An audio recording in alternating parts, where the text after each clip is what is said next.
Well, let's start from not the beginning, bro. Let's Yeah. start from most recently, your biggest win. Biggest wins, When it yeah. comes to bodybuilding, you placed first, right? Yeah. In the category that you entered. So I don't know much about bodybuilding. Of course, yeah. I know there's a lot of different categories and a lot of different kind of formats of competing. So just tell me a little bit about the format and tell me about winning that Of course, first place. So, of course, you got, in the men's one, you've got men's physique, which is pretty much where they wear the board shorts, and it goes on again, pretty much of the look and a healthy look. Yeah. Pretty much like what you see on the beach. Yeah. You obviously got the men's bodybuilding, which is, the absolute monsters where they're wearing That's where the little shorts yeah, are, the right? little Yeah, thongs yeah, come yeah. out, and they're literally showing every single muscle they possibly can, to the point where they're showing their legs, their glutes. Did you not fancy doing that? You know what? Give me 2 years, man. I'll put the thongs on. I'll get them Do you on. want it? Do you want to get Honestly, into that? nah, that was. You don't? You know what it is? You need to be an absolute beast for that kind of work, and I think again, if I say 5 years time, I still think that's not going to be long enough. So most of them, you see, they're like 35 years old, but because they've looked after their bodies and they looked after themselves, they don't even look 35. They look younger. So again, that's another bonus of it. But you got the men's physique, bodybuilding category. You got classic bodybuilding, which what Arnie was. He's kind of wore like briefs. So you can still see a lot of the legs. But they're kind of cut off just above, like trunks. And then you got the women's category where you got women's bikini, women's wellness, which is a bit more of a bigger frame where they're looking a lot more healthier. And again, women's bodybuilding. But for me, I've men's physique was absolutely perfect in the sense that, for my proportions, for the way my physique is, it's kind of built for that beach, that aesthetic look that we're going for. So that's what I entered into. The first competition was a first timer show, so you can only compete if you're a first timer, which I thought would be a good way to get in. Right? I can't go against people who've been competing for 4 or 5 years. You want to know where you're at as well. Exactly. So that was a good show, and I booked that in for September, and became second on that one. Awesome, man. I got there super early on the day. I'm that guy, when you get to the airport and stuff like that. I'm giving the passports, tickets to the missus and saying, you control everything. Because that was my day. I had to make sure I was there, had all my food in my bag and my weighing scales. And I got there super early. And I was good. It shows an element of control, right? 100%. And I was there for, they say 1 o'clock. I was probably there for 12:50 just to make sure. Just like an Indian wedding, it was running late as usual. So I got there and I'm watching every other contestant walking. So I'm thinking... Is that nerve-wracking, looking at the other people you're going to be The up worst against? thing I probably could have done. Because I'm looking at someone coming in and thinking... Oh, you know what? I'm in better shape than him. That's someone else. Then other people walking in, and I was thinking, a bit better. He's in better shape. And I was thinking, oh, you know what? I'll take second. Another guy would walk in, I'm thinking, oh, you know what? I'll take third. To the point where, I think there was about 17 people on stage, and I said to myself, oh, you know what? I'll be happy with fifth. So I just had that in my head. You could easily psych yourself out first, right? That's what I mean. And I was just like, fifth, that's fine. Pumping up backstage, and I generally felt good. I felt confident at that point. And as soon as I got on stage, that was me, man. That was... You looked like you were in your element. Yeah, it didn't honestly, look like it was your first time. Yeah, well, I generally felt like, again, practicing with the posing almost every day. Being in the gym, that is just me as a person. So being on the stage, it was... I've known you training for a long time, though. Since uni days, you took it up a level in this past year, right? Did you get a new coach as well? Yes, I got a new coach, Ayub, and he works like a dream with me. And that's the thing, you've got to find someone who works well with you. You can resonate with. You can resonate with, and he can say to me, you know what, you've dropped the ball a little bit this week. Pick the hell back up. And I don't think, oh, you know what, why are you talking to me like that for? I can just, listen to what he says. That's what I'm, paying him for, kind of thing. It's that direction. Direction, and of course, that's what, again, I can't be a coach and then say, I don't have a coach, because it's kind of that thing as well. That's a good point. It's a good point. Like, I've always got to keep in check as well, and as much as people think you can do it by yourself, 90% of the population probably can't. 10% can say, you know what, this is what I'm doing today, this is what I'm eating, this is what I'm having, and they can run with it. 90% of the population can't, which is why, it's a good investment to have. But going back on it again, when I was on stage, I felt like it was me. I loved every second of it. And when they were calling out, 5th place, 4th place, 3rd place, I was like, oh, you know what, just the fact that I came here, I'm good enough. Were you thinking, shit, I didn't even place? Yeah, I would have thought, generally, I'm happy. My mates were there, my missus was there. It's a good way of I was like, it, you know what, and I could hear them cheering, and I thought, the content that I'm getting from this will only be my business. just the pictures, just to say, you know what, look at the state of me. I came and did it. I came and did it. Whether I came 8th or 9th, that's fine.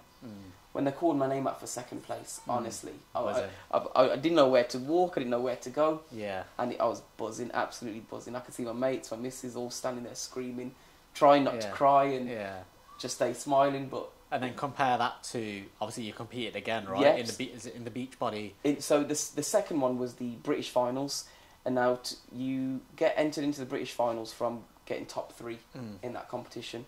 And again, British finals covers literally everyone in Britain, so it was a big jump from going to first timers to absolutely everybody in the UK. And again, you know what, I just thought, let's just go for it. Yeah, why not? Why not? See where your level is at, see where you need to improve. Exactly, and that was a good thing, because I was looking at people there and I was like, wow, look at the shape of this guy. That's my aspiration to be in, you know, for 3-4 years' time, because again, I know how long it takes to get into that shape. I'm not that guy to say, 8 weeks' time and 6 weeks' time. It does take years. So PCA finals came round, and it was only 2 weeks after the show, so I didn't go into an indulgement mode where I was like, you know, it's 3 months away, I can indulge for a week. Straight back on it. And I didn't get the placing that I thought, not that I thought, because there was some big guys there, there was some absolute monsters. I didn't get the placing that I wanted to get. Did you feel like you deserved a better placing? Yes, because I thought, you know what, and I'm going to put it out there, for a natural body, natural men's physique, I thought I could have, competing with people that are on steroids, I thought, you know, take that into account. But so you were natural entering that, well, where people were that it wasn't tested, so people can be, they can't be. There are categories which you can enter that are specifically natural. There are specific ones. I think there's certain shows towards the end of the year where you know, they test you beforehand. Definitely going to look into some of those next year as well. But then again, I do think that the 6 that came before me was deserved as well. Like, I'm not going to sit here and say, I should have been top 3, top 4. They were in great shape. That's the one thing that I'd have difficulty accepting, especially if you believe you're in better shape than other people. At the end of the day, it's down to the judges' opinion, right? Of what they're looking for. Obviously, they're looking for stuff like symmetry with your physique and things like that. But I'm pretty sure there's going to be a lot of people who going to feel hard done by, right? Yeah, I mean, even when I went to, I'll go on to the third show. Even when I went to the third show, there was a guy who came second, and in like the bodybuilding, and I remember seeing him backstage, and he was storming off and running off stage.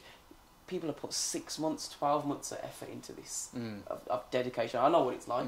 You're missing birthdays, you're missing, you know, family meals, you're missing your mates' birthdays, going out for a lot of social events. Lot of social events. You just have to cut out and say no. So I understand he's upset, but again, it's up to the judges. There's nothing you can say. It's like VAR. Nothing you can say. Once the refs looked at it, you can moan as much as you want. But I think, you know, 7th, it was an eye-opener for me to even put my foot on it a bit more. Well, it's the whole of British finals. British finals, So I came out the show and I was like, that weren't a bit more back down. I was like, because I was on such a bad line for winning the second one, and I was like, oh, okay, we've toned it down. For me, that's where the real lessons are learned, because it's great being on top, but it's when you're at the bottom is when I think some people then, they'll stay at the bottom, or they'll stay at the bottom for a long time, and it will take them a while to get their ass back into gear and eventually 100%. Start overcoming. But you went straight back into another competition, right? So, like, again, I walked out the arena and I was like, oh, okay. Personally, I said, this is it. That's it. I've kind of not been put off, but I've got a lot of more work to do for me to even compete with these people who won the British finals. So I went home, I was on a bit of a downer, I was like, 7th, you know, speaking with my family. They're saying, what the hell, 7th? The whole of UK is amazing. Massive achievement. And my missus was saying, what are you moaning about 7th out of... The fact that you got invited to the British finals is a big thing, and you came 7th, so, you know, don't worry about it. Spoke to Ayub, my coach, and he was like, again, 7th, it's nothing to be ashamed of. This is your second show in your first ever season.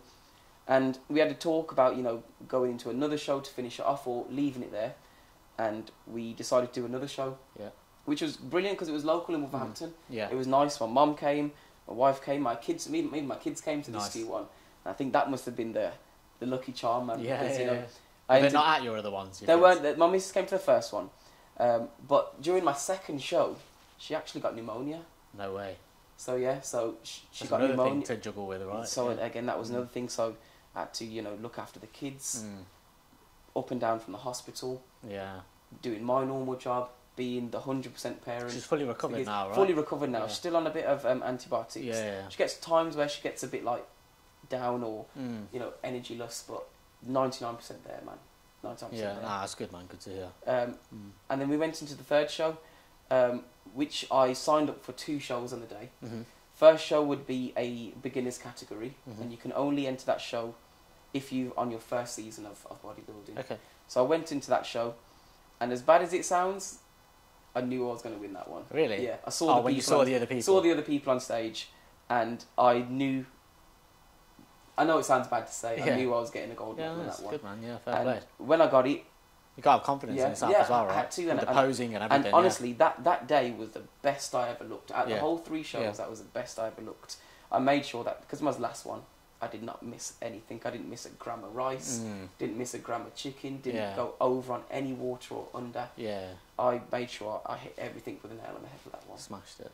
I think my mindset was a lot more in that one as well, because it was my last one. I really said to myself, this is it now, Kets. Go all in. And I made sure I did. And the second one was the open category, where, you know, people from all experiences can go on stage.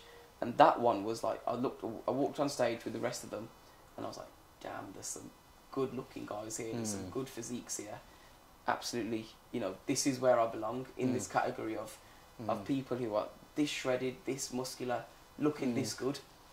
And it was about 8 or 9 men's physique people there. All ages. I mean, there was a guy there who I was talking to, he was 24, 25. There was a guy I was also talking to who was like 36, so it's not like a young thing. He didn't look 36, he looked about 28, There's benefits 29. of both, I guess, right? Being young and having all that testosterone. Yeah, and then obviously with the age, the experience as well. The experience comes in it, because imagine he's probably done about 5-6 shows, he's got his posing down to a T. Yeah. His nerves are probably like, it's another show. I know what them nerves are like. And so they called out second, they called out third, called out second, and then again I was like, if he's getting second. The guy got second was in amazing shape, man. And if he's getting second, there's no way I'm getting first. Yeah. And if I show you the video of when they announced me going first, I'm going crazy on stage. I'm literally throwing my arms around. Have you got a video of that? Yeah, I got videos on my phone. We'll see that later. And because I saw the video of you coming off stage. You look absolutely buzzing. Yeah. And then so I was just literally fist bumping the whole stage. Yeah.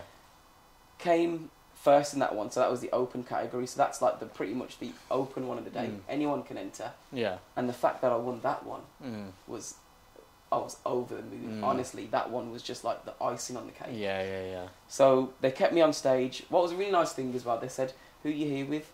And I was here with my mum, my wife, my 2 kids. They go bring them up on stage. Awesome. Yeah. And I'll show you a video of that as well. And that was really nice as well, because as much as they've seen me in the last 6 to 9 months eating, you know, chicken and rice, chicken and broccoli, tuna and this, they've always wondered, you know, why are you doing this for? Like, what's the end goal? And for them to be on stage with me collecting my gold medals, maybe my mum hugged me, she was like, wow, this is crazy, man. I'm really proud of you. It's a level of dedication and discipline that you just got to admire, right? And at that point, I think my mum was just like, I know what all your hard work's for now, this is amazing. Cookie already knew. She already knew that this was my life kind of thing. She's always been supportive in that sense. But, you know, having the family up on stage, it was nice. Then they kept me on stage and they announced that, you know, you've qualified as a GBO pro athlete. Did you know that was the... So I had no idea. Be the consequence of winning. I had no idea if that was the consequence of winning. I just thought you'd win and that's it, like you move on. So then what the benefit is that is I can enter into pro shows now. Don't have to mess around with the amateurs. That's awesome, in your first season as well. In my first season, and honestly. So then it was the pro show. They said to me, look, do you want to go to the pro show? It's at 8 o'clock, and bearing in mind it's about 4 o'clock now. So I was thinking, the same day? The same day. Oh, wow. So I was thinking, yeah, of course, man. Yeah. Even if I'm doing it no matter what. Yeah. So I had to wait around for 4 hours. I was like refeeding, psyching myself up. Yeah. And then I went on stage with the pros, and it was crazy because they're saying, for example, like Ike representing Ghana, and John Smith representing Holland, and then that's my name qualifying today representing England. I was thinking, shit, is that me? Competing internationally. Yeah, literally. Yeah. And then so I'm on stage with all these pro athletes, and I'm looking at them, I'm like, nah, I've got a hell of a lot more to do. But again, my first year, I thought, exactly, right. If I've got here already, imagine if I've got another 10 years in me. where I'm going to go with this. So how far do you want to take it then? Because this is your first season competing, right? And I know you've just started your own personal training business, which we'll touch on in a minute as well. Of course. But from the competing side of things, how far do you want to take it? So I can generally say I enjoyed the prep for competing. Yeah. Don't get me wrong, it was hard to be watching, you know, because obviously we all live in families. Yeah. It was hard watching the family eating spaghetti bolognese while I'm sitting there eating. And how did they cope as well? You know, I it's hard, man. You know, try being on. You're married. You're married. Two kids. Two married, two tough, kids. Man. You know, the bedroom's full of bloody kid snacks. The kitchen's full of snacks. It was hard.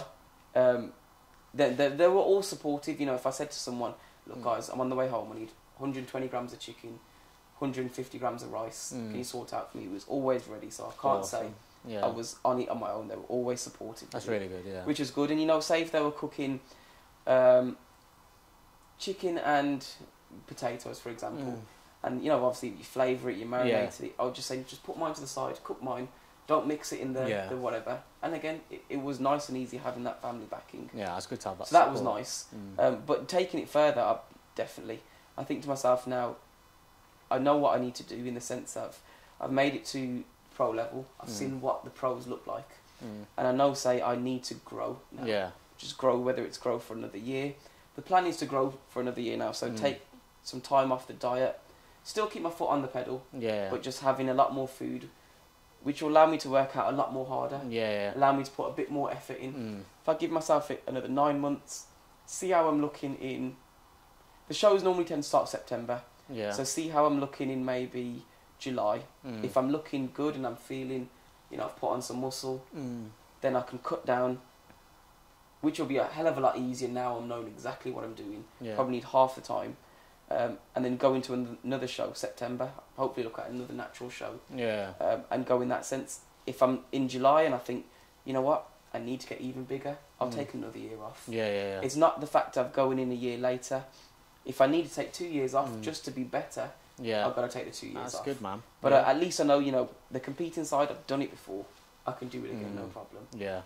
I actually enjoyed it. And like you said before, when you said that you saw me on stage, it was me.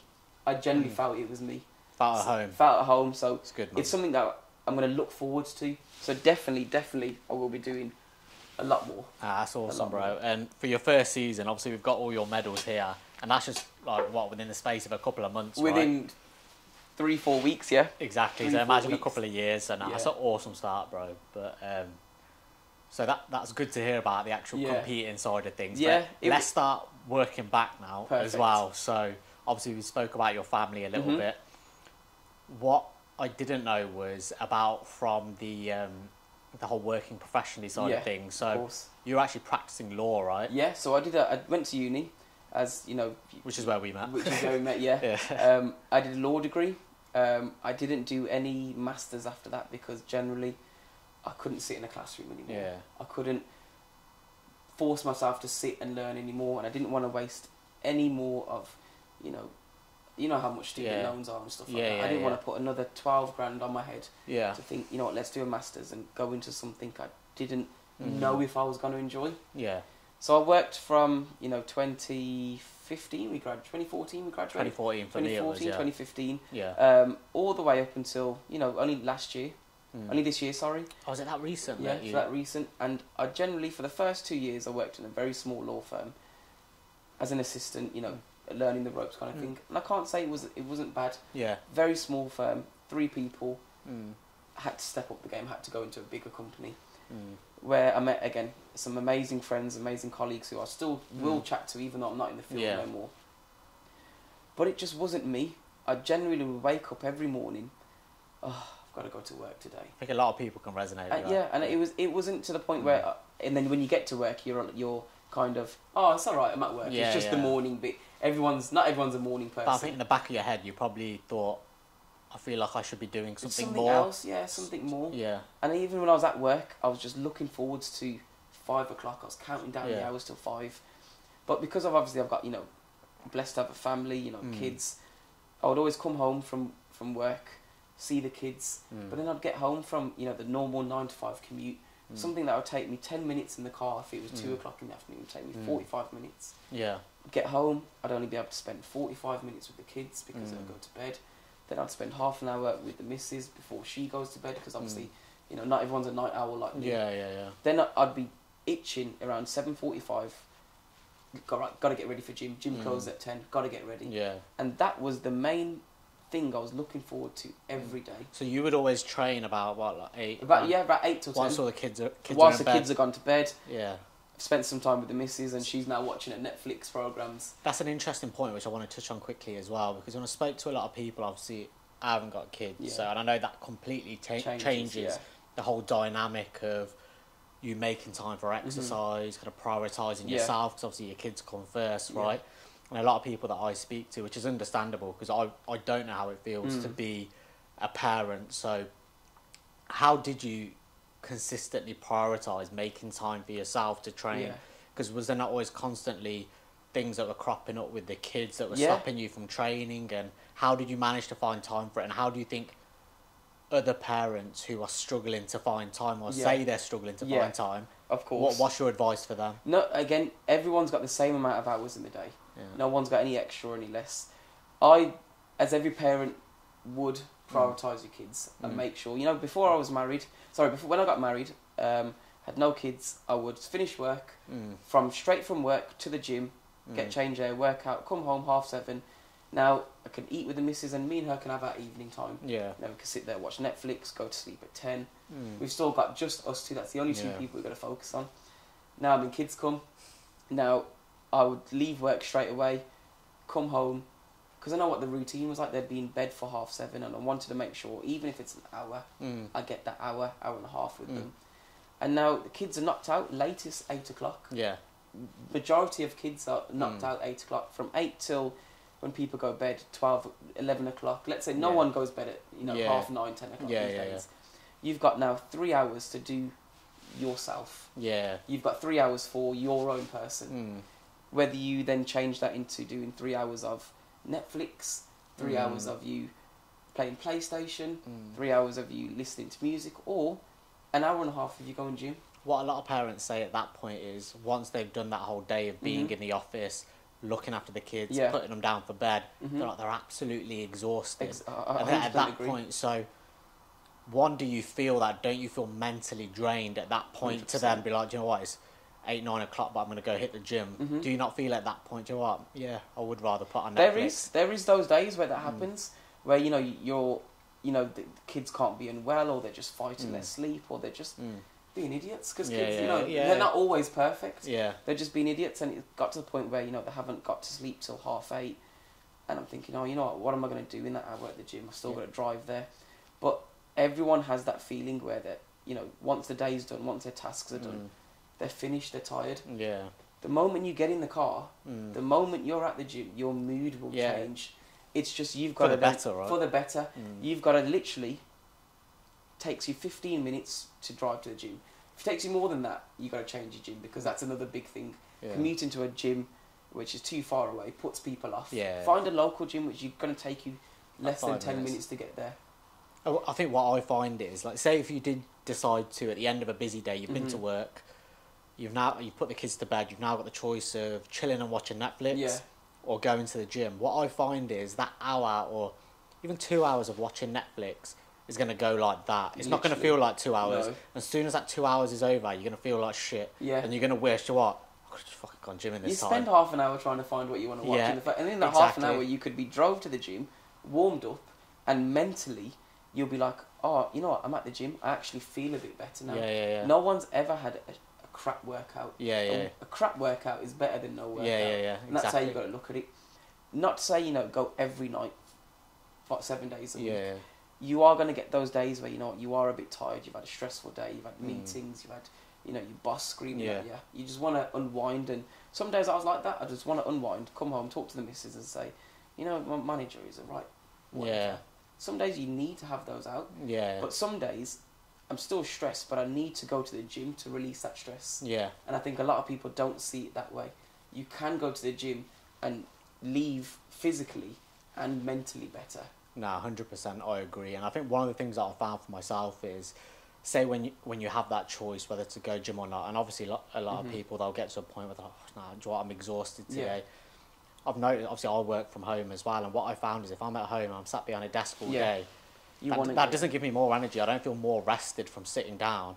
If anything, I feel more depleted, I feel more lethargic, and what I find is when I go to the gym, it breeds more energy. It gives me more energy and the capacity to do more from going to the gym, 100%. rather than the more you sit at home, the more you choose to use that option of, oh, do you know what, I'm exhausted today, I'm not going to go. You're only going to get into a cycle of feeling more and more tired as time goes on, right? 100%. You need to be able to have those moments where, you know what, I'm not going to have that debate with myself. I'm just going to go to the gym. I'm going to train, because you know what, one, like you said, you're never going to feel worse after a workout. Never going to feel worse. And two, you're just extending that capacity for having more energy to do more stuff, and it's only going to be like a domino effect, right? You've hit the nail on the head. You can either pick, you can either sit there and say, shall I go gym for half an hour? You can sit there for half an hour debating, put on some nice clothes, feel good about yourself. Why get not? to the gym, listen to some good music on the way. It's you time as well, right? And that's it. Just focus on yourself. For that half an hour, hour 15, everything goes out of your head. And you're just focusing on what you're doing in the gym. Yeah. And you will leave the gym physically and mentally better as well. And touching back on the home working, as brilliant as, that's the only positive thing COVID's done is... I don't know if it is a positive, That's the thing. Because I do it a lot, and I feel like I found myself moving a hell of a lot less. And that's the thing which you've got to look into as well. So, like I said, 90% of the people will see that as they start work at 9 o'clock, they'll wake up at 8:59, laptop on, sitting in bed. Lunchtime, get your toast and cheese sandwich, sitting in bed. You've got to get out of the bedroom. You've got to have a separate office to know where it is. No one needs... I'm going to put it out there, no one needs an hour for lunch. Yeah. You can have your food in half an hour. Go enjoy the outside. Yeah. Get some fresh air. Go makes for a difference, walk. Getting 100%. Outside. Because that was another thing that I noticed. If I was inside the whole day, not getting any sunlight, I'd feel like shit, man. And even when I was working in the office, I'd go see my friends at the third floor. I'd go walk around for 15 minutes. Get your body You're allowed to have a 15-minute break. Yeah. So go out to the shop, walk to the shop, even if you have to go buy yourself a bottle of water. Yeah. Just get out of the house, get some fresh air. And that's the thing that people get stuck in. They think, oh, working from home's amazing, I'm saving petrol, I'm not going out on the Friday after work, I'm not, going Subway for lunchtime.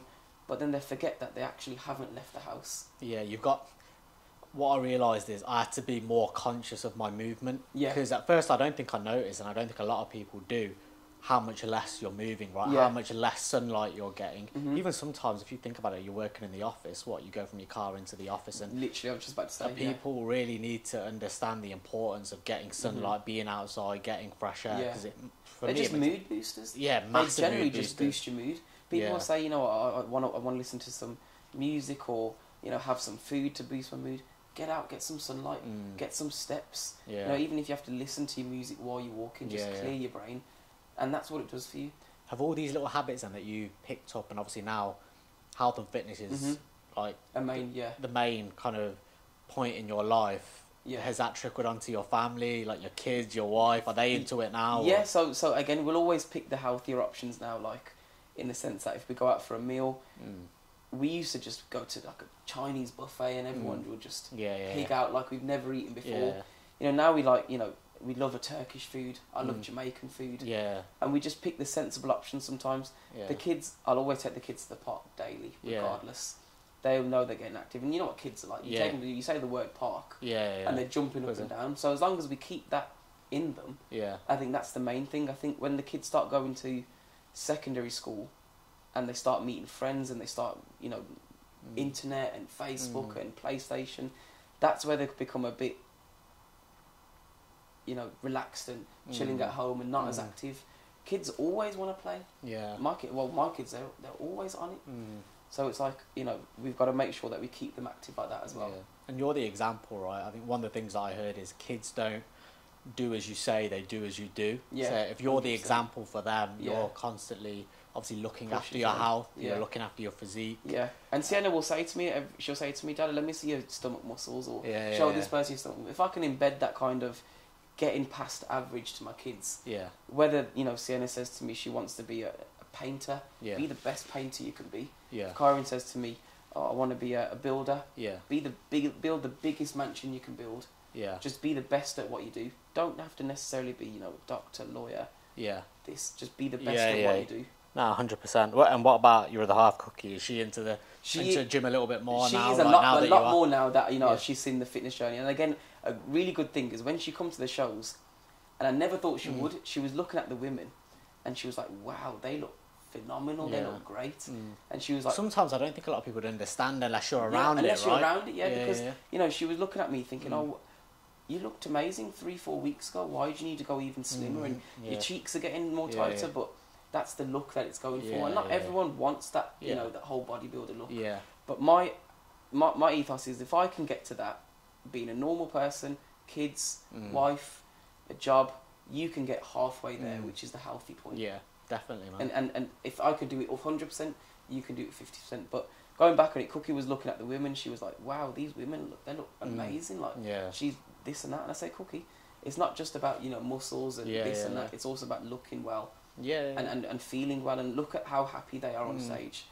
A funny thing is, obviously, you're doing it for the purposes of competing, right, in a competition. But one thing I noticed is that it makes you appreciate your health a little bit more and the stuff that you're putting into your body, because it shouldn't just be about looking in amazing shape, right? Yeah, 100%. It's about longevity. And when we get to the kind of 40, 50, 60 years old, we want to be able to play with our kids or play with our grandkids or whatever it may be. So 100%. And again, going back into like me really focusing on the fitness side of it, the diet side of it, the nutrition side of it. When I first started it, I couldn't run for longer than 10 minutes. I was a big guy, I could lift 100 kg here and there. If you can't run for 10 minutes, what are you going to do? And now 30 minutes is like a walk in the park. And you appreciate, wow, I've tripled my time of a good run, easier. This is just one of the benefits you can do. Like PE, sports day, all the dads are getting it from me. And I'm not losing that. I'm not losing the dad's race. That's how I'm like, I want to be different. When I'm 30, 40 years old, I want to be able to do stuff that other 30, 40-year-olds can't do, right? No one wants to be that 40-year-old who's... when I'm at the park now and I'm running around with the kids, they've got unlimited energy. I'm keeping up with them. You get parents out there who are like, "Oh, calm down, slow down," and if you can't keep up with your kids, it's a competitive world out there. I know it's harsh, but it is a competitive world. I know sometimes only as stupid as a sports day or something like that, but I'm not saying everybody needs to be a bodybuilder. Of course. Especially for men, it's a competitive world out there, and so you do want to feel noticed to a certain extent. You want to have something that you feel good about. You don't want to be lost in the background. I think what it is, you want to be proud, and everyone's differences proud of being proud of what it is. Like, like for me, when Sienna will say to me, she randomly say to like a person, I'll show them your stomach muscles, and like, Sienna, we're in Asda, I can't my stomach muscles. But again, she's proud of me. And that's what I think you want to have, something where, someone's proud, or you're proud of yourself. And like, again, 10 minutes was a struggle for me to run. 30 minutes is now a complete breeze. Proud of that. That's what you got to work for. That's awesome, bro. No, it's fine. Is that alright? Yeah, and I even got that out of shot. So. Well done. Alright, bro, so let's now touch on some of the low points. Yeah, man. There's always low points out there. Exactly, bro. It's true. I think no matter who you are, and it's one of the things that I say to a lot of people, I try and treat life like, it sounds a bit cheesy, but like a bit of a war. Because you are constantly getting fucking 100%. pushed over or fucking getting slapped in the face by life, right? And sometimes it's more about how you deal with them and just showing that persistence to keep moving forwards. And I think you said one of the lowest points for you was obviously you were practicing law. And you said you ended up losing your job, right? So just tell us a bit about that and how you felt, how you dealt with it emotionally. Of course, Obviously you're a family man, 2 kids. It's a lot of pressure, tough, right? Man, I mean, it was May time. It was just happened for my 30th birthday. So Mrs. took me away for a weekend to go to Wales, whatever. We had a lovely weekend away, and as soon as I hit 30, I was like, you know what, this whole 9 to 5 and me having my job and something I don't enjoy is something that I need to change. I think it was as soon as I hit 30, I was like, am I going to be doing this for another 30 years? Didn't want to do it at all. So generally, we were speaking, and always in my head it was, I always had the coaching, the PT part-time, as a side hustle. I always said to myself, when I'm earning close to what I'm earning as my job, I'll quit my job and just do that full-time. And funny enough, around May time, it come to that where I was earning just almost similar to what I was earning at my job. But I just didn't have the hours to be able to earn even more. So, we spoke about it, and she said to me, look, this is a time now. Was a lot of it through your online coaching? Online coaching, a lot of sometimes just hours on the weekend for PT, 6 o'clock morning sessions just before I go to work. Yeah. And she said, this is the time now where you can pack your job in and do it. There was still just a part of me that didn't want to do it, just because of the financial. We've just bought a new house. They ain't cheap. I can doing up all the bills sofas, to pay, man. Yeah. Carpets, and I thought to myself, I can't do it now. Yeah. I don't care what she says. Don't care. Yeah. As supportive as she was, I can't do it. Got back to work, and they pulled me into the room, and they said, "Look, unfortunately, you're losing your job." At that point, literally... Was this post-COVID, was it, right? Yeah, this post-COVID. So, literally, at this point, I was, like, sitting in the room, like, say that again, like, are you actually... I was out of the blue as well. Yeah, like, I didn't, like... I was meant to be going into work to say I'm quitting, but as I said, I couldn't physically do it because of the financials at the house. And when they said to me, I'm sorry, you haven't got a job anymore, I was like, say that again? What? And within, like, 30 seconds...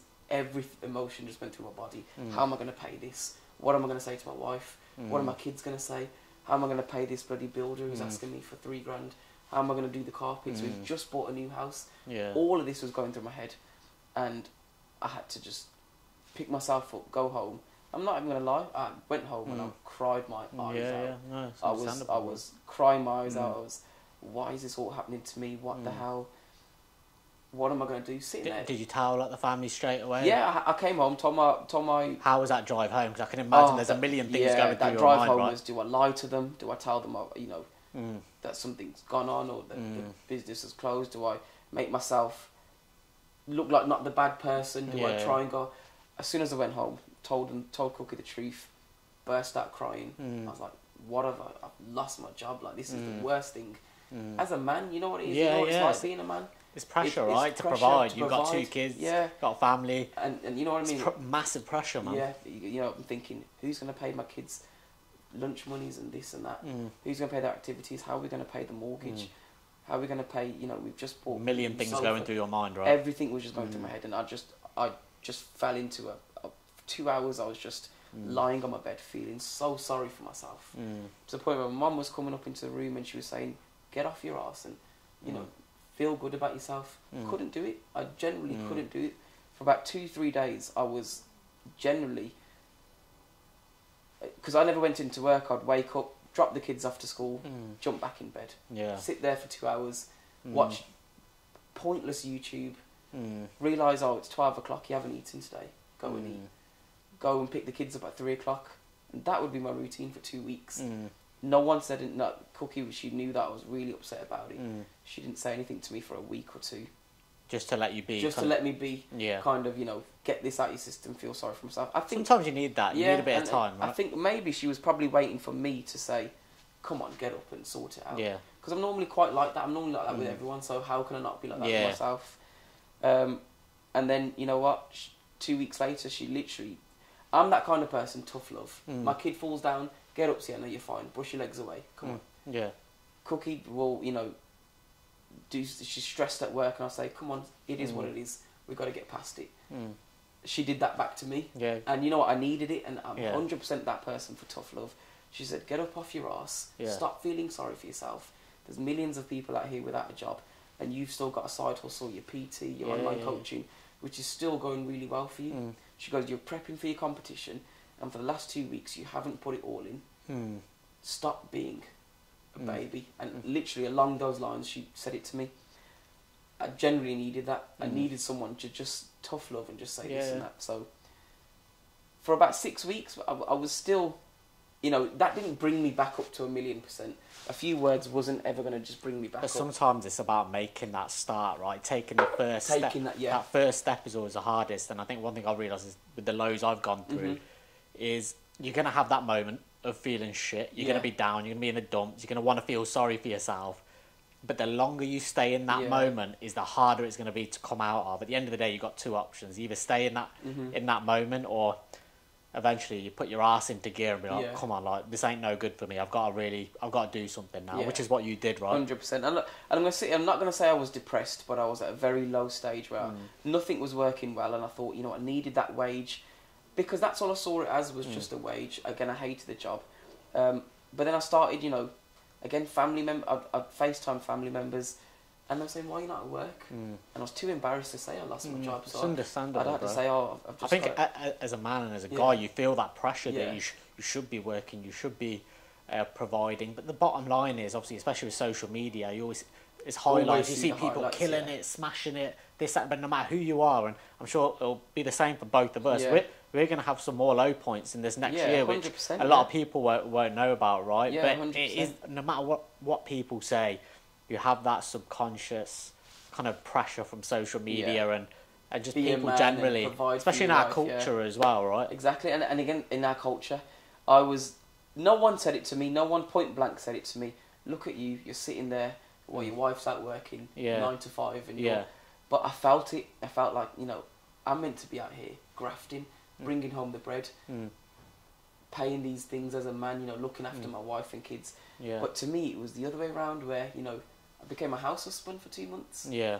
I was drop the kids off to school. I'd get in the 3-4 hours of PT in the morning, pick up the kids from school, get in the 3-4 hours of PT in the evening, and it would drive me by a little bit. Yeah. But I was still feeling, you know, I gotta listen to this. I'm pretty much the house husband on this. I'm just gonna do what you say. And as a man, you know how hard that is, man. Like to be able to sit there and say, you know, your wife's taking control, especially in our Asian culture, we're meant to be, you know, the top dog, and our wives are meant to be at home, or that kind of thing. So for me, dealing with that was another pressure I was dealing with. I was thinking, I'm not even providing enough for the people I'm meant to be providing for. Yeah.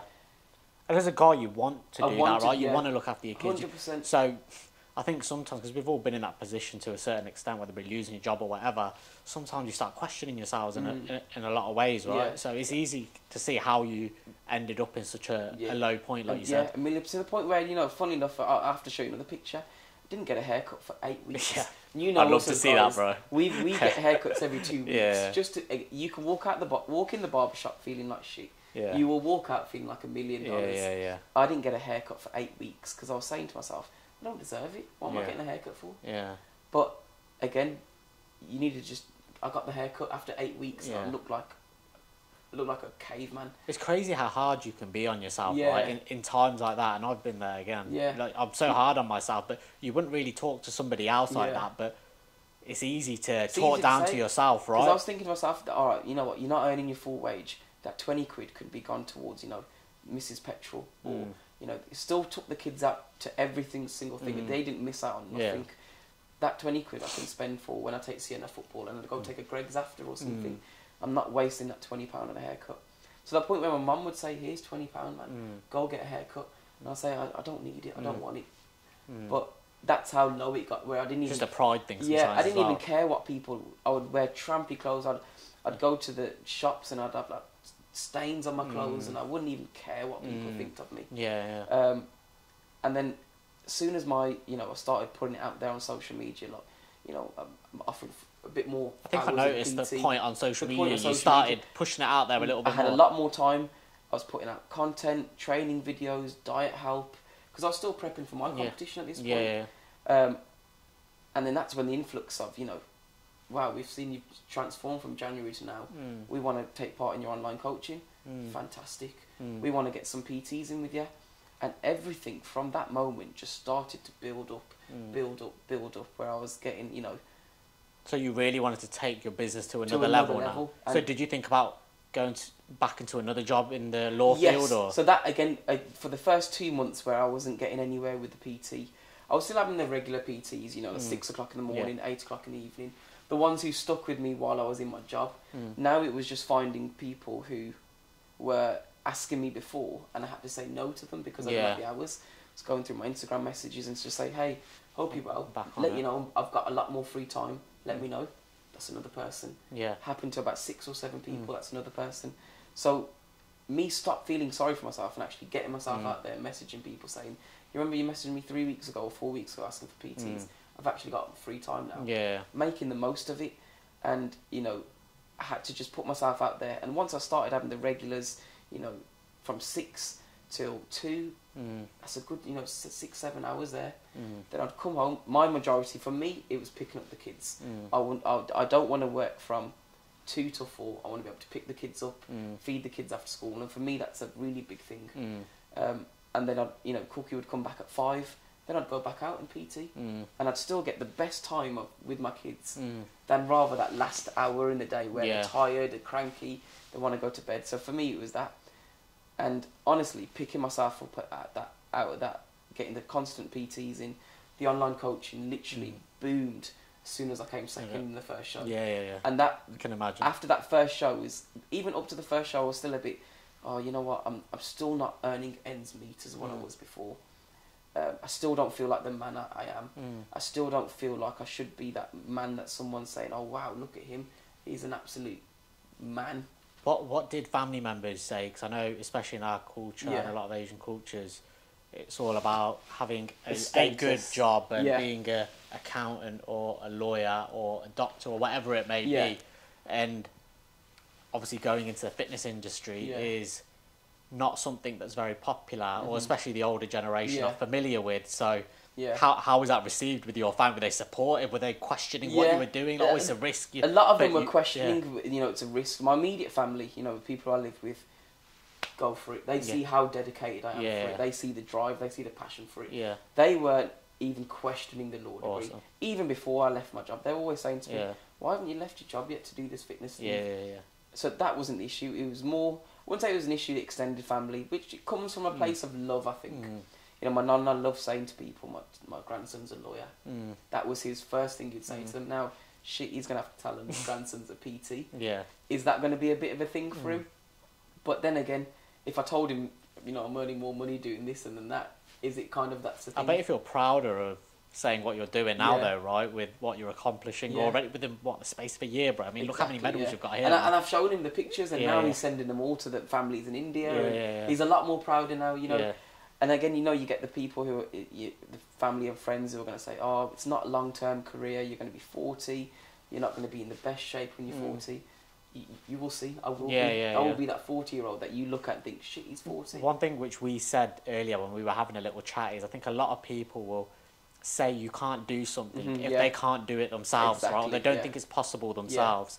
And like we said, we've got aspirations of being in shape till we're 40, 50, 60 years old, and I don't think that's a obscene target or goal to have. If anything, we want to live a healthy lifestyle. When I was talking to my friends or gym friends about competing, most of my gym friends were like saying, "You can kill it, you can absolutely do it."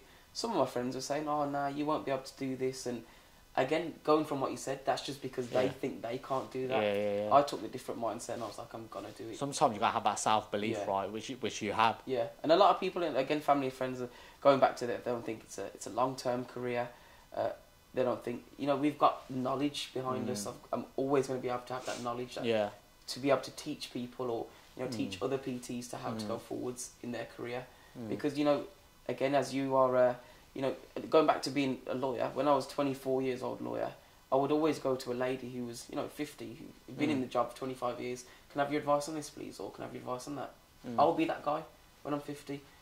A lot of people still say it's not a long term, but you've got to then make your business ventures different then. I do online coaching, I do personal training. Being adaptable, right? Who's saying I'm not going to come out with a food company who's going to do meal preps? Who said I'm not going to come out with... It's crazy how one thing can lead on to something else, but I think a lot of people, again, like we said, they're scared of taking that first step. Like even with me, obviously I work in financial services, I work for a bank, but I felt like I had a purpose to do other things as well. But do you know what? I didn't know what. Like obviously I've got a bit of a background in boxing and health and fitness, but I still wasn't sure what I should do. And then I thought, do you know what? I can either keep questioning myself and moping around about what I should do, or I could just go out there and try something, and you never know where it's going to lead, right? Which is why I've started doing this now, this podcasting stuff, because I'm starting here now. It's maybe very amateurish to some people, but I'm starting. You're starting it. It's only going to get better, exactly. And I'm only going to get better as a public speaker, and something which was one of my weaknesses. I'm investing in myself in a way, so which is what you're doing, and like you said, it's that first step. It's that first step. You've got to be able to. You've got to just take that. You're never going to know unless you take that first step. And there's always going to be things in life. It's scarier as well, right? It is scary. even like when I was going back to in May when my wife said to me, leave your job, I still wasn't going to go in and hand in my notice. Scary, man. Because it's that, you know, it's that jump. That's where the biggest payoffs come though, right, is with taking the most risk, but it's still fucking risk. Scary, man. You've got to say, you know, I've got to put it out there and say, you know, the support I had from, you know, my wife, from my mum, just to, you know, be able to, for that 2 months when I was at my lowest, like generally, like I said, I didn't get out of bed. I was feeling sorry for myself. Do you feel proud of yourself now when you look back on that moment when you're at your lowest? Because you kind of look back and you get a bit emotional when you look back at moments like that in your life, but you kind of feel proud that, you know what, I fucking got myself out of that moment. I did it. 100%. As soon as the competition, my third one was done, I was sitting in the car with Cookie and I was like, wow, look at it. Like, I've gone from literally sitting in bed, feeling sorry for myself, hair out to here, beard out to here, because I just didn't care what I looked like, didn't care what I felt like. Probably didn't shower in 3-4 days because I just thought, what's the point? What's the point? Why am I going to have a shower for? I'm not going anywhere. Yeah. 2, now look at me, I'm on cloud 9. Yeah. It's just all snowballed for you, right? Exactly. And it's through that first step you took, you had to get out of bed. You had to take the next step of pushing your business and messaging people a bit more and getting back on it, and then it just snowballed, right? It is what it is. Like, out of the 6 people I messaged to say, look, I've got free time, 2 people said, I'm sorry, we found someone else. Okay, that's fine. On to the next one. Yeah. You can either then take that as, oh, okay, look, this person's saying no, I better not ask anyone else. Yeah. You take it on the chin. Thank you very much. I hope you're doing well in the future. On to the next one.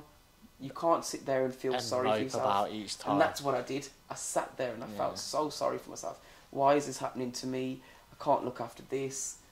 But, you know, sometimes you need that tough love, and Cookie, she literally just said to me, pull your fucking self together. Sounds like she's a great support. Yeah, honestly, I wouldn't have been doing this without her. You know, it was hard for her to, you know, support the family financially. 100% for 3 months. And while I was looking after the kids, yes, 100% for 3 months. Trying to looking after, you know, 2 kids, a mortgage, shopping, petrol for 3 months adds by up, yourself. Mate, in this day and age. You know what? She's a godsend, man. And I wouldn't have been where I am with a, I'd like to say, successful PT and coaching business without the support from her, honestly. And you need to find someone like that in your life to get you out of that place as well. Because a lot of people don't have the support. And like I said, some partners will say to you, "Oh, you sure? Are you sure?" You've got to be able to find that doubt. Then sets into you. And again, a lot of my friends would say to me, "Are you sure you can do it?" Like, if you let that doubt. What did your friends say about it? About competing? Yeah. They knew I was going to do it one day. Yeah. But it was always. It was me saying, I'm going to do it this year, never did it. Me doing it this year, never did it. Me doing it this year, never did it. When I said to myself, said to the friends, I'm going to do it, they were like, right, you actually going to do it this time? And looking at them, the support I've got from the gym, like honestly, every time I walk into the gym, I'm always getting now a handshake or a hug. Yeah. You've inspired me, man. Like, you're doing absolutely amazing. Sometimes that's the best feeling. It's not honestly. It's not about the money. It's not about any of that stuff. Sometimes I think one thing that guys are always looking for is a purpose. You want to feel like you're making a difference, right? At the end of the day, it's not always just about the money. It's not always. And now you're inspiring people, you're changing their lives. Like, how good does it feel when you get a message off someone saying, bro, you really inspired me. You got my ass into gear into the gym. Like, if that's ever happened to me, if I could help anyone through this, mate, that puts a bigger smile on 100%. My face than anything else. And to think that I've gone from sitting in my bed, feeling sorry for myself, oh, everyone look at me, oh, he's not got a job, or to actually, you know, being around people and they're giving me hugs and saying, yo, you've done amazing, I want to jump on your plan, I want to do what you've done, you've inspired us, and I get that on a daily basis now. Yeah. And it's amazing, it's the happiest thing you can, honestly. I sit there and I say thank you, everyone, and I don't think no one appreciates like how grateful I actually am of people saying that. Because someone will come up to me and say, yo, you looked amazing, and I'll say thank you, like, I really appreciate it. They're probably thinking, oh, he says thank you to everyone, but I generally appreciate because you don't have to. No one owes you nothing in this world. It's true. Someone to take even 5 seconds to say, well done, you've done amazing. It's nice. It makes a huge difference. Massive difference. It's true. Whenever I've had any messages like that, I'd never not acknowledge any of them. I don't even not like the messages. I actually reply and comment because someone's taken that time to say it to me. But what I wanted to say as well is obviously you had that setback, you had that low point, and I bet you're a much stronger man now for going through that moment, and knowing how to deal with it, knowing how to overcome it now, because obviously we're going to have a lot more setbacks in life, right, where things may not be going well at one point with your personal trainer, or they may not be going as well as you'd like, or competing, you may not finish first in one competition. For me, it's learning how to rebound as quickly as possible, because even with the podcasting, I've had moments when I've been speaking to Sim and I'm like, is it worth it? Is this taking longer than I thought? Obviously, I'm only just at the beginning. And one thing that I think about is a lot of the points in life where people give up. What I try and think is that point where where most people would give up, just around that corner is probably a pot of gold. So if you think about that's what I think about. Every time I want to give up, or every time I think about this podcast and it's not worth it, I always think this is where most people would quit. This is where the majority would quit. So this is where you've now got to keep going harder, right? And I bet it's going to be the same for you now that you've learned to deal with those moments. Funny, like that goes exactly with the competition here. Second one I never placed was great. But then I could have given up at that point, or I could have done the last one. About that final one where you placed first, you thought, I don't really need to do this. But you thought, nah, do you know what? I'm go for it, And that was the best one, the best feeling, and that's the one that's kept me on cloud 9 so far. That's one where I got pro status, and I left home with about 4 shakes of protein, just for free. Like, you know what I mean? And everyone loves a little goodie. Everyone loves a little goodie bag. Man. And again, like I said, I know if I ever was to fall into that place again, where like I said, there are going to be ups and downs. Yes, I'm on cloud 9 at the minute. Everything's running really well. Someone can call me every word under the sun, and I'll smile at them and say thank you. I'm still that happy. But it's going to come down, and there's going to be points, like you said, where not maybe with the PT business is going slower, but maybe it's not going anywhere. And I'm thinking to myself, shit, what am I doing? But I know now, just don't mope around. It's not going to get you anywhere. Don't sit there and think you're not good enough to do something. Go get your hair cut. As if I'm sitting there thinking to myself, I denied myself of a haircut for 6 weeks because I thought I wasn't worth it. Which shows how hard men can be on themselves as well, right? And I think that's what it is. Don't be as hard on yourself. The harder you are on yourself, the more you'll come down. If you... Another thing, what I started doing it a lot recently, I have a list. As soon as I wake up in the morning, my list is done the night before. I know exactly what I've got to do on my list. Whether it's... is that like a to-do list? Whether it's training, get this diet plan out, new consultation call, PT session at this time, even to the point, cookie or whack on, put the washing on, put this on. As soon as I've got that list done, again, it's another point where it's another goal hit. These goals you're hitting just make you feel better each day. Oh yeah, I've hit my training, I've hit my water, I've done my steps, put the washing out, at least Cookie will come home and be a bit more happy. I've made dinner for the family. Now I'm going to go out and do my own training, focus on myself, come home, 9 o'clock at night, all my boxes are ticked, dopamine hit you get is nice. Do you know what? I think I've got to start. I do it professionally for work, but maybe it's something I should start doing as well, like in everyday life. Because it's satisfying as well, right? It's satisfying crossing it off. And it started off, we've got one for the kids, so if Sienna will make a bed, she gets a tick.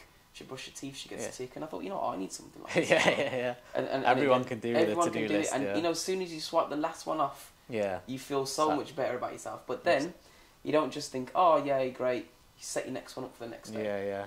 You set your next one up and you think, I've done that brilliantly. Now on to the next one. There's always goals we're going to set. And I think if you constantly have a goal in mind, you're not just going to stay afloat. You're actually going to keep going forwards. So what's your goals now moving forward? So I know your personal training business is KD Coaching, right? That's it. Which for anybody who's looking on Instagram, it is KD Coaching. K.D Coaching. So what are you looking to do with that in the next year now? Because I know you've got some time probably to dedicate a bit more time to your next compete. I've got till September if I do decide to compete. So and is that the whole law practicing done now? That's done, yeah. I'm out of the legal field. Okay. I said to myself, when I'm earning the same as what I can do in my law field, because that's what it comes down to. At the end of the day, we're all here to pay the bills. They're not free at the end of the day. If life was free, then I'd be an artist. I'd sit there and paint walls for a living. But you've still got to look at the financials as well. So for me now, it's the law's out the window, mostly because I didn't enjoy it. That wasn't me. I can't sit behind a desk for 9 to 5. I've got more to give in life than actually doing that. There's some people who are amazing at what they do at their job. And they love it as well, they love it, and that's brilliant, and I wish I was one of those people. Fortunately, I'm not. I need to be standing and feel like I need to be active. So, you know, the PT works brilliant for me. My goal now is to really take gym another step now. Now I've got a lot more food in me, train a lot harder, get a lot more time in because I'm not, you know, worrying about cardio daily and getting my foods in. I'm a little more relaxed when it comes to my gym lifestyle now. Get a lot more clients in. As soon as I've done the competitions, my online coaching's been booming. So hopefully I can keep that going. Get a lot more new clients in. Keep up the content. I feel like I've doing well with the content on Instagram and getting a lot of people engaged, answering questions and stuff. And again, look at competing next year as well. But definitely, my goal is to at least hit 100 transformations by the end of next year. We're on around 40 at the minute. And again, a lot of those have come from, you know, family, friends, the beginning stages where I've said, you know what, I'll do it for you, no problem. Gets you comfortable, gets you used to doing it. Get me used to it. Now, because they're flying in, that's the goal, 100 transformations by next year. And I want to be able to say I've helped 100 people go from, whether it's 0 to 100, some people might be at 50 already, but get them to their best state possible. 100%. And I think, like we said about taking that first steps, I think when it comes to, obviously some people don't want to kind of get in shape to be bodybuilding or competing. A lot of them don't know from a knowledge perspective how to take that first step. And I think for you being able to do that, show people how to take that first step, you're not only just getting them in shape, but they're going to be lifestyle changes, right? Things I'll never forget and that will stay with them. And that's the main thing. You know, I've worked with people who have just started gym, people who have, you know, been going gym for 10 years. What's the best advice you would give to somebody who they've been gym on and off intermittently and they're trying to get in shape, but they just haven't quite got that motivation or the discipline that they want to keep it consistent? So they're not an avid kind of gym goer. They don't know much about equipment and how to do different things. What would be your advice to that kind of average person? How should they go about getting into gym, getting in shape, being disciplined, being healthier? What are the key first steps they need to take? Is it getting a PT? Is it kind of doing certain things themselves? Well, that's the thing. When you learn how to drive, your dad might take you for your first lesson or your mum might take you for your first lesson, but you get a driving instructor. No one knows how to drive from the offset. Your first lesson, you're probably just learning the bike control. It's the same with a PT. No one walks into the gym knowing exactly what they're doing. So I think, you know, the best thing that you can do is maybe even invest in a PT for a month. Get the grips of what you're going to be doing. See what you're expected to do. The PT will tell you, whether it's myself, whether it's another PT, they'll say, this is the session we're doing. This is what I expect from every single session. Now, it comes down to affordability. Not everyone can afford a PT every single session for the rest of their life. So, you know, you have to get to a point where once you are comfortable, you've seen the bar of the level that needs to be set for your sessions. Hit those sessions and find it comfortable with your lifestyle. If you're a dad of 3, you run a business, I can't say to you go gym 5-6 days a week. It's not feasible. You're going to go 2-3 days a week, you're going to fall off and you're going to say, it's not feasible for me. It's about dealing and seeing what's feasible for everyone. And that's the difference between the generic plans that you can just send out to people and say, here, follow this gym plan, or actually working with someone, taking in, you know, what do you do for a living? How active are you? Can you spare an hour 3 times a week? And work out how it can fit into their lifestyle. I can say to you, go gym 5 days a week, and you'd smash it, no problem at all. I could say to a lady who's got 3 kids, 2 jobs, go to gym 5 days a week. You can't. That's where I need to sit down with her, work out where to go and how to get even 1% better a day. Yeah, I feel that's some good advice, man, to be honest. And I think, obviously, you being a family man as well is something that a lot of people, I think, will be drawn to you for, because even just today, speaking to somebody, they said, I've got 2 kids and you don't understand how hard it can be, how exhausting it can be. So that makes you very relatable to family men and family women. And I think that you got to think, I'm an average guy. If I can do it with a job, 2 kids, a wife, and I've got, you know, 100% of the way there, if you want to get 50% of the way, you can get there. Yeah, there's no stopping you. Alright. I should get one of those direct cuts. You probably should, you know. That would be a good idea. Alright, bro, so it was a really good chat, and again, like I said, I want to get you on again at some point, because I know this is just going to level up now, year on year, right? But for people who want to find out a bit more about your journey, whether it be competing, your personal training business, they can follow you on Instagram on K.D_coaching. Coaching, which Instagram's, the one that's popping off the most. Always uploading content, videos, pictures, Q&As, anything, you can get me on that as well. Okay, awesome, bro. And I'm sure we can even do a remote chat as well at some point. 100%. As well, we'll bring some other people into it as well, get a few different opinions. But like I said, man, it was fascinating to hear your journey, not just the highs of winning first place, earning a pro card, which is crazy, in your first season, but then also the lows as well. And how you dealt with that. I think it was awesome from a mental health perspective, which is what I'm trying to focus some of these podcasts on, is men's mental health. So for me, that was a massive point and a turning point for you as well, right? And the highs wouldn't be so great if the lows, if they weren't lows, you know what I mean? So we've got to go through them all and understand, how we get out of them as well. Yeah, no, definitely, bro. But if you got this far, thanks for listening. Don't forget to like, subscribe, and follow us both on Instagram. And we'll see you soon. And thanks for coming on, Ketan. Anytime, nice bro. One, bro. It was a pleasure, nice honestly. Nice one, bro. And cut.